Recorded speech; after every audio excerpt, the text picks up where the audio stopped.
So fundamentally, let us understand the desires. Even to get enlightened is also a desire. So let us understand the desires. The desires of men, both man and woman. The desires can be classified into two categories.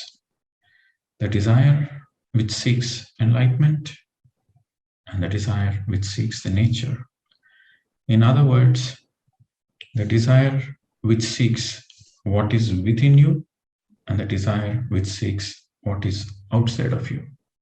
So the desires can be classified into two things.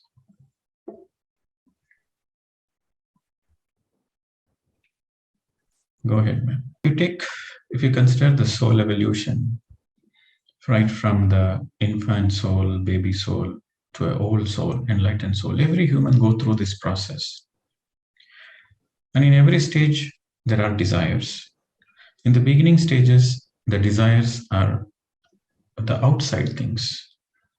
Desire for money, name, fame, pleasures, which is external to the man, which is in the nature. What is outside is what is in the nature.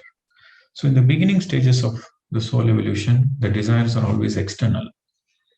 And once all the external desires reaches a saturation point, a saturation is something that you are filled with it. For example, if you take a sponge and dip it in water, the sponge is saturated with water. The sponge is full of water. The sponge cannot take any more water because it is already full with it, saturated with it.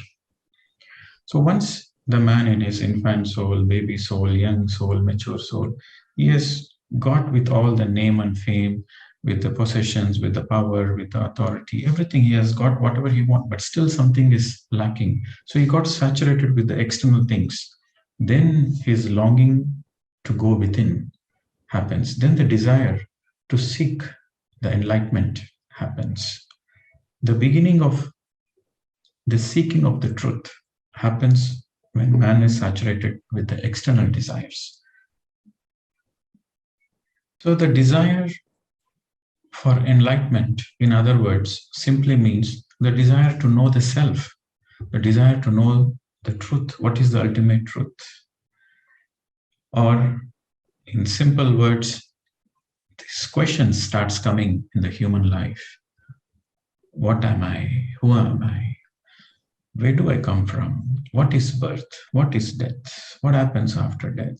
What is this life? And why there are miseries in human life? And what is the source of the misery? Is it self-created, or is it destiny? Is it a karma, or is it some God who is designing all those things? Who is God? So these fundamental questions, when these fundamental questions pop up in the human, then he is looking to study his own self. So the study of the self is nothing but inner journey or enlightenment. So that is also a desire. The desire to know the truth, the desire to know who am I. So this is the desire where the answers are only from within. The questions are from the soul, but the answers also are from the soul. So this is the inner desire. So now the desires which seek nature are categorized into 5. Food, possessions, name and fame, power, and sex. So these are the 5 categories of desires which we are seeking from the nature, which we seek from the outside. So now when you are in the path of enlightenment, that means you want to know the truth. So that means there is a desire to know the truth.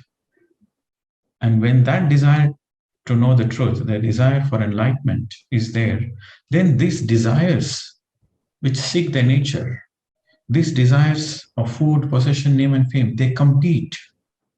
They compete. So both the desires. So one, we have an internal desire to know ourselves. and the other desire is from the nature, the external desire. So when you begin the journey, the inner journey, then these external desires compete with the inner desire. Then this becomes challenging for our enlightenment journey. Once you understand what desires is blocking you, what are the traps, what are the illusions towards your inner journey, then you can come out of it. So the today's session is all about understanding what are the challenges in the path of enlightenment. Okay, so basically, the simple thing you need to understand is both the desires, they compete. Well, it all depends on which desire, the intensity is more.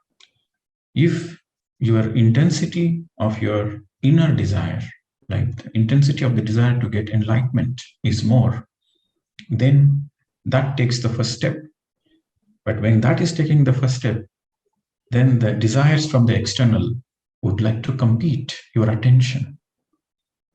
So then that becomes a real challenge for a seeker of truth. So it is a quite interesting subject, what we are going to discuss today.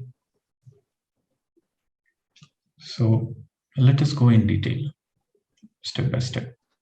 The desire for the food. The desire for the food comes in many forms. It comes in cravings, or we have a certain addicted to a certain taste, or the taste buds, the pleasure we get for the taste buds, we eat certain foods. Or sometimes, we feel sometimes so empty inside. So to feel comfortable, we overeat the food. And, some of the common things we notice is like, we know that suppose we go for a retreat, and the very purpose of going for the retreat is for self-realization or self-healing. But after going to the self-realization retreat, you complain that, there is no food, or the food is insufficient. But the very purpose you have enrolled for the retreat is for the detox, is for the self-realization, for the emotional detox, for the physical detox. But knowing there, after getting into the program, then the food cravings comes in. Then you say, it would have been good if they would have provided at least one meal. So this desire from the external in the form of food is complete desire to go within for the enlightenment. Okay, so that is one example, classic example. Let me give another example. Suppose somebody is practicing meditation and they become a vegetarian after 4 months of practice. And they have to attend social functions, marriages, parties. So even though they become vegetarian, even though they give up the eggs and garlic and all the things, but because when they go to the social functions, they see a favorite item, and even though they know that it has garlic, they say that, it's okay, it's my favorite item. Just once in a while you eat garlic, nothing happens. Or you go to some restaurants with your family, and you choose like, it's okay, fine, once a while, no problem with garlic. Or some people, they get tempted with the pastas, with the pastry, with the cakes. Even though they know that they have egg in it, they say, it's okay. It's been a long time I've eaten this, so that's fine. So they give up, because that means the desire for the food takes over your desire to go deep into meditation, because you know that when you eat garlic, it impedes your intense meditation process. So knowing that, you scramble to the external desires. So what happens in this example? She couldn't meditate very intensely, and sooner or later, her desire for the food takes over, and she's distracted. And instead of doing everyday meditation, she will do only once in 2-3 days a week. So her meditation journey slows down, right? This is an example. Okay. So you have to know the energy perspective of the food as well. When you're eating meat, fish, or seafoods, or eggs, or garlic, it impedes the cosmic energy you absorb during your meditation process. So when you understand the energy perspective, And also, when you understand my desire for the food is a stumbling block for my desire to get enlightened, then it is easy to give up that desire. When you say, even for example, in this 11 days retreat, we say that eat light food and eat fruits in the night, salads in the night, eat light food so that you can do more intense meditation.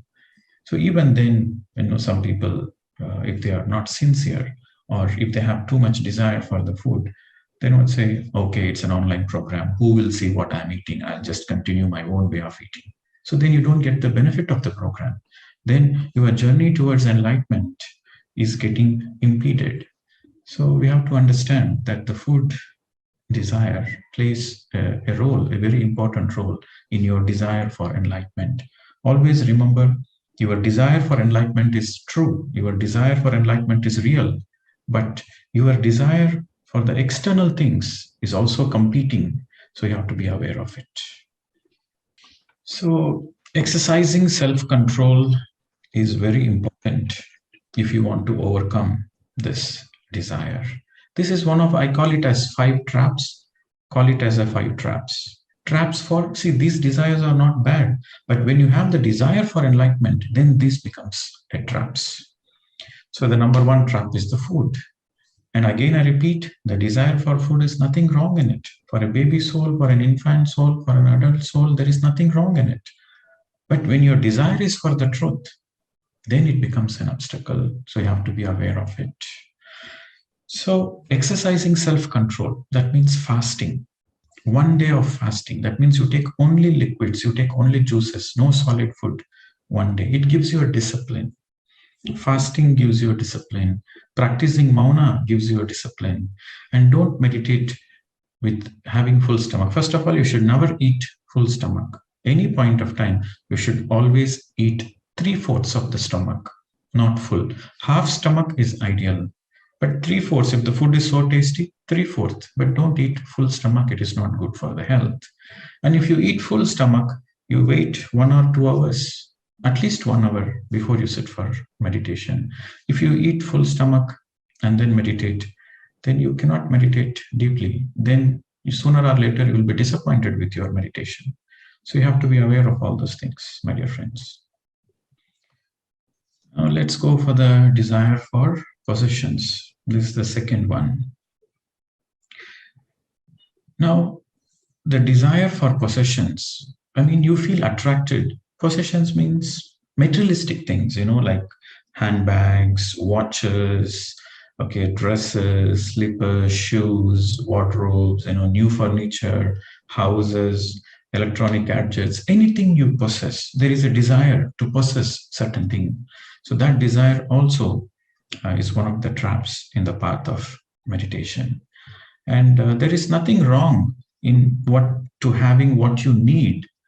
But when it goes beyond what you need, you are possessing things which goes beyond your need, then it becomes a trap. I'll tell you an example. Well, let's say a person has been practicing meditation and then, he's an IT guy and he got interest in the gadgets and he's always checking online, Amazon, Flipkart, and to find the new mobiles and new gadgets. And so most of the time he's occupied with this. His passion is towards electronics. So most of the time he's passionate towards that and he's finding what are the latest things available. So what is happening is instead of the time he can dedicate to read the books or to practice the group meditation or to have a satsang or to meditate, he's spending most of the time on the mobiles, on the electronic gadgets. And that is also a distraction. So that is a distraction for his enlightenment process. So it's just an example, but you can take this example for anything, not only for electronics, for clothing, for shelter. Some people, they have desire to possess too many houses. They are not satisfied with one. They want a holiday home. They want one more house in another city. So needing more than desiring more than what you need. See, in the path of spirituality, you have to be very aware what you need, what you want. Needs are essential. What you need is food, clothing, shelter. That is a need. So the desire for the need is nothing wrong. But you desire for more than what you need, then that becomes an obstacle in your spiritual journey, my dear friends. So when this desire for possessions increases, then it becomes greed. So greed simply means you want more than what you need. When you want more than what you need, that becomes a greed. And this greed is the chief source, is the main source of all the sorrows, of all the miseries of life. Now, the only way to come out of the greed happens because of lack of meditation. Because when there is no meditation, there is no awareness. So naturally, the greed comes in. But the more and more you do regular meditation, you come out of the greed. And every day, before you go to bed, you should always remind yourself that in my life, am I having anything more than what I need? Anything more than what you need is going to be a stumbling block in your journey. So share it with others. Anything more than what you need, always you share it to others. That helps in good karma, and that also helps you to let go of the greed. So when you let go of the greed, that helps you to focus your time, your energy into the self-realization process, into the inner journey.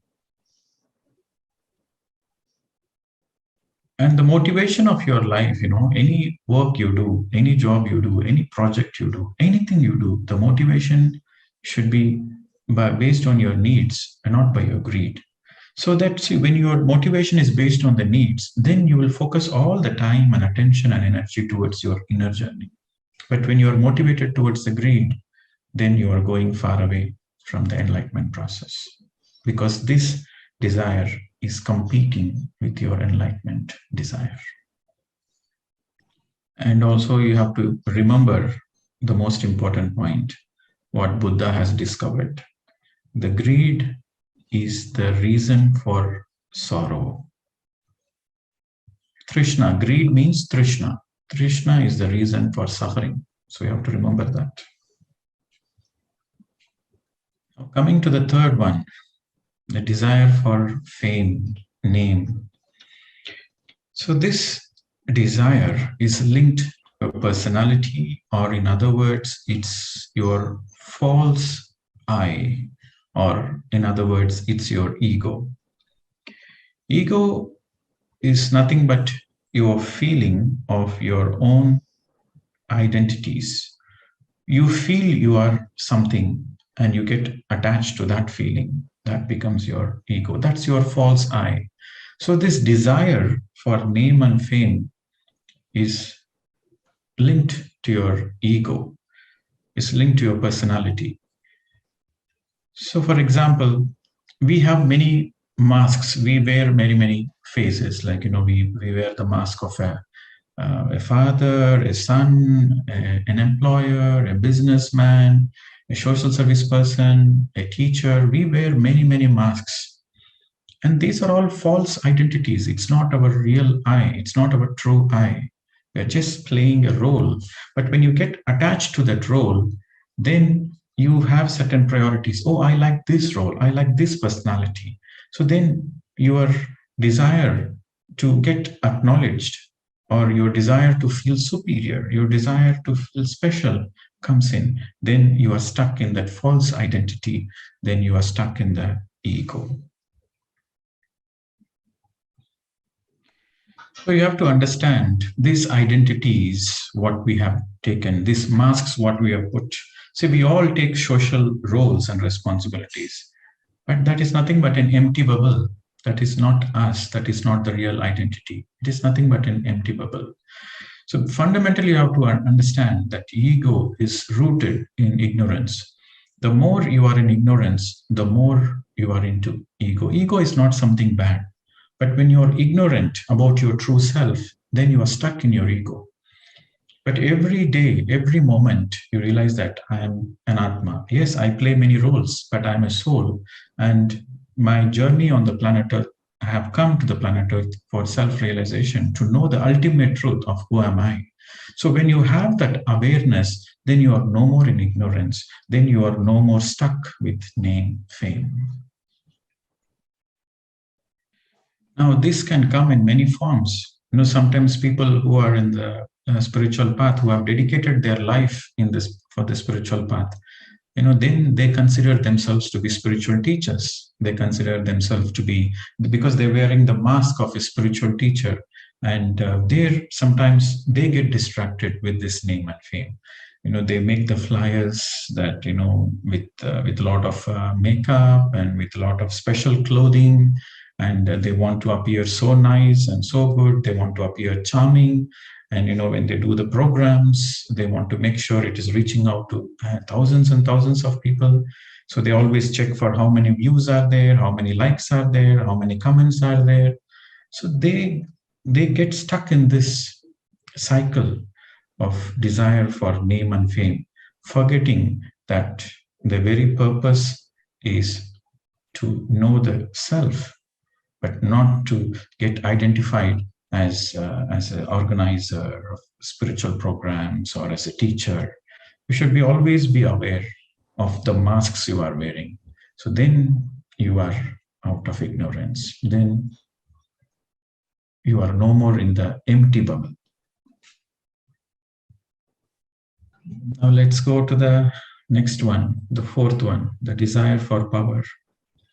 So when it comes to the power, then it's always the desire for control, or feeling special through spiritual gifts, having the siddhis. This is again a big trap, a very big trap, and illusions. So this is another area where the desire for power actually comes as a direct competitor for the desire for enlightenment. Now, the classic example is Ravana. Ravana was a king. He was a great meditator. He's a learned scholar, and he's a devotee of Shiva. He had a lot of spiritual gifts, and but he had the desire for power and control. He had the desire that all the Panchabhutas should be under his control, and he should be the greatest. And whatever he desired, he should get it. Everybody should listen to him.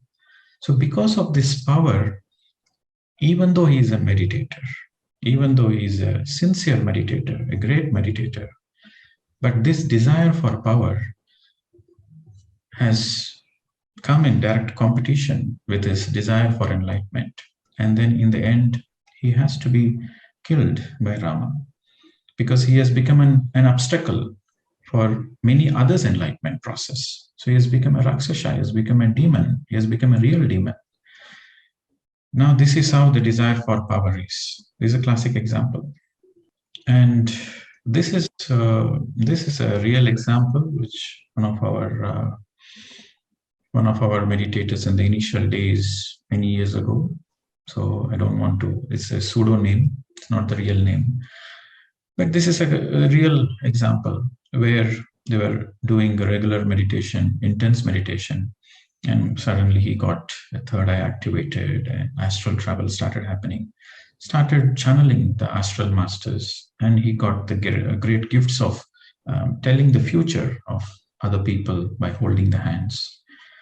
So with that gift, what happens? He stopped practicing in groups because he starts feeling that he has become enlightened already. So I cannot be a simple student anymore. I have to take the role of a teacher. So what he did is he started doing his own individual sessions. He started having his own groups, and he started doing his own channeling sessions and messages. He started channeling messages of other masters and other people. Then he starts feeling to be very powerful, and he felt like he's the chosen one by the star beings, by the galactic command, and he has been chosen to help the humanity, and he starts feeling very special. And what happened was he got sidetracked with his spiritual gifts because he couldn't understand that the spiritual gift is nothing but an illusion of enlightenment. And he got distracted for his desire for enlightenment, got distracted with the gifts he received in the process of meditation. So before we go to the next one, I think this is very important to understand that when you are in the process of, when you make an attempt to know the truth, and when you start meditating, you will receive, everybody will receive a lot of gifts. But you should be very aware of these gifts, what we call it as power, because that comes to test whether you are sincere in your journey or not. That is a desire to feel very powerful, to help the whole humanity, to be a savior. These are all the real desires. But it is not a real it is not a real help you are doing the humanity. There is a mask. You being a savior, and you want to help the humanity, and you want to help as many people as possible come into meditation through your channeling sessions and all those things. It is nothing but a trap. It is a spiritual trap to make you feel special and powerful, because deep down you feel very inferior. Deep down you feel very empty. And by projecting this power, you feel you are special. And this feeling special and this power is like, the example of Ravana is a direct competitor. Underline the word, is a direct competitor for the desire of enlightenment. So one has to be very aware. If you are having some siddhis in your meditation process, you're able to channel, you're able to speak light language, or you're able to open your third eye and see certain things, you can do astral travel, that's fine. But be aware that those gifts are nothing but your spiritual traps. Your focus should be only on the desire for enlightenment. So you should be very aware of this. And the final obstacle, the fifth one, is a desire for sex, opposite sex. So you have to understand that the soul is neither a male nor a female. The soul is androgynous. It's neither a male nor a female. But your desire to unite with your opposite sex comes because you have suppressed those qualities within you. So when you have suppressed those feminine qualities within you, you have the desire to have a sex with the female. If you suppress the masculine qualities, then the desire to have the sex with a male partner. So this desire fundamentally comes because there is something suppressed within you. And a man and a woman who have not experienced their soul essence, they feel very incomplete. So because they feel so incomplete, they have this desire. They have this compelling desire to merge with the opposite sex. And when this desire becomes uncontrolled, then it becomes lust. Now, so you have to understand that to get attracted to an opposite sex, there is nothing wrong about it. But you are feeling incomplete deep down. There is a compelling urge to have many, many partners. Then there is something wrong within you. You need to look into that. Then that is also a trap. So to have a healthy union, when you feel complete and you want to share your completeness, that is a healthy sex. But when you're feeling incomplete and you want to feel the incompleteness through getting attracted to with an opposite sex, that is something not right. So you have to be aware of what is happening within you, because this is a major obstacle in the path of spirituality, in the path of enlightenment. Okay, so let me tell you an example here. So a person is practicing meditation for 10 years, is happily married, and he has 2 children, and his whole family meditates. All is good. But this desire for sex comes in the most unexpected ways, or because this desire is like a seed, and this seed will sprout in the ways which you cannot even imagine. For example, this fellow who is already a happily married person and is a meditator for 10 years, but deep down he feels incomplete, right? Deep down he is not complete because he never felt his own soul essence.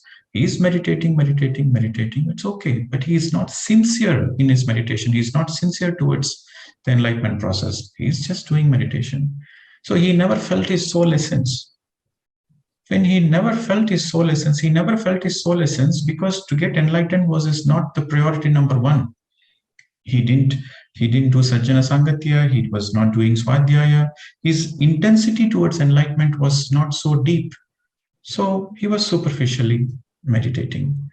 And then one day he hears that, okay, but he has this savior attitude. He wants to help the people. Now he has become a 10 years meditator. Now he has become a senior meditator. So he hear that, okay, somebody is getting a new beginner of meditation, is going through some issues, some emotional issues or some energy issues. So he hear that, okay, if you have sex with that person, then you are helping that person by giving the energy transfer. So that idea, that crooked idea got sprouted in his head and saying, okay, actually, I'm helping another person. So he starts having sex with many, many people in the name of savior or in the name of helping or energy transfer and all those nonsense. So that has actually become an obstacle for his own enlightenment journey.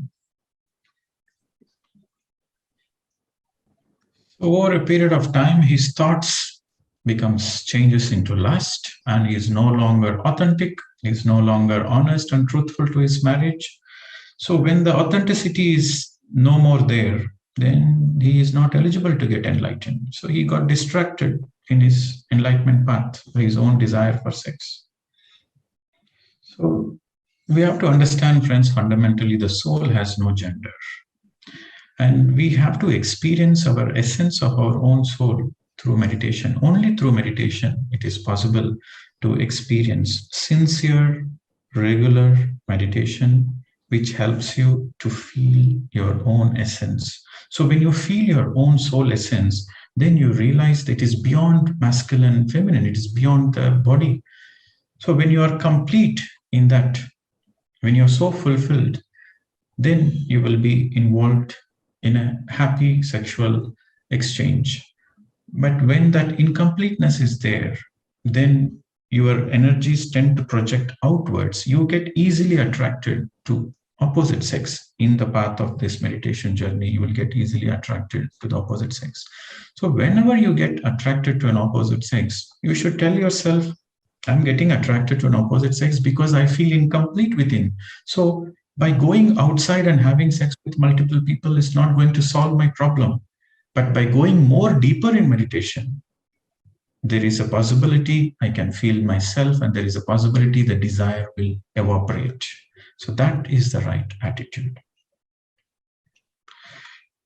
So you see in all those examples which I gave, so they got distracted by the desires which are seeking the nature, because the external desires, they compete with the internal desire, which is the desire to know the truth.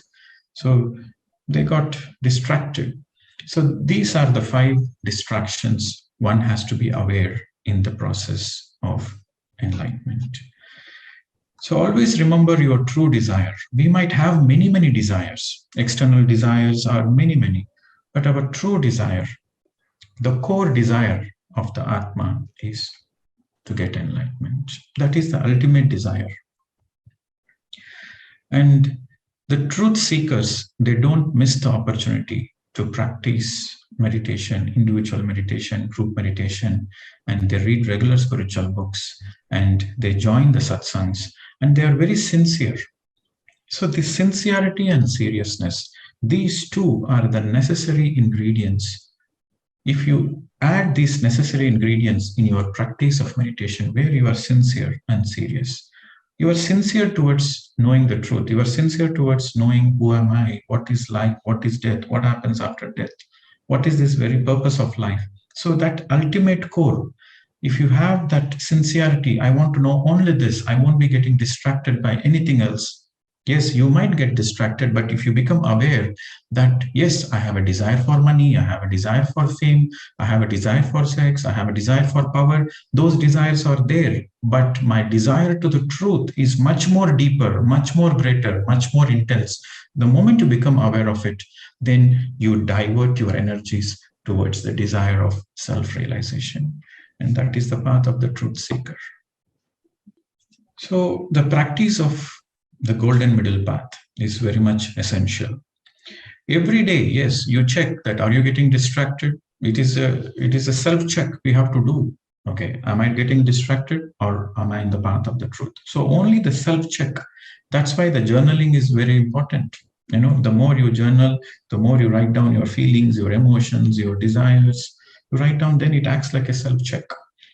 And you have to check that are you getting distracted? Yes, unconsciously many people get distracted. They come into the spiritual path, they are doing meditation, but unconsciously, without their own knowledge, they think they are practicing sincerely, they think they are in the right path, but they get distracted unconsciously.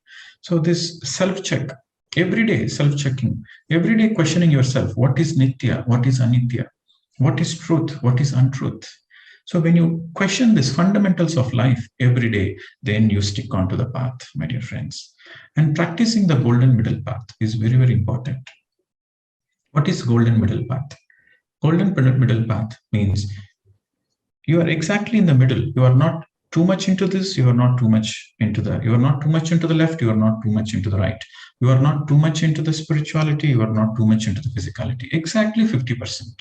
50% spirituality, 50% physicality. That means you take care of your family, you go to job, you take care of all the aspects of what the dharma you need to do, of the duties you need to do. But at the same time, 50% your focus should be on self-realization. So when your priority number one is enlightenment, and you are fulfilling all the roles and responsibilities equally, then you are in the golden middle path. So to practice golden middle path, it's not so easy for the beginners of meditation, but through awareness, the more and more you meditate sincerely, regularly, the more you read books, the more you do the Sajjana Sangatya, then your awareness increases. With more and more awareness, then you will be able to practice the golden middle path, where you are not running away from your responsibilities. You fulfill all the responsibilities, but still your priority is to know the truth.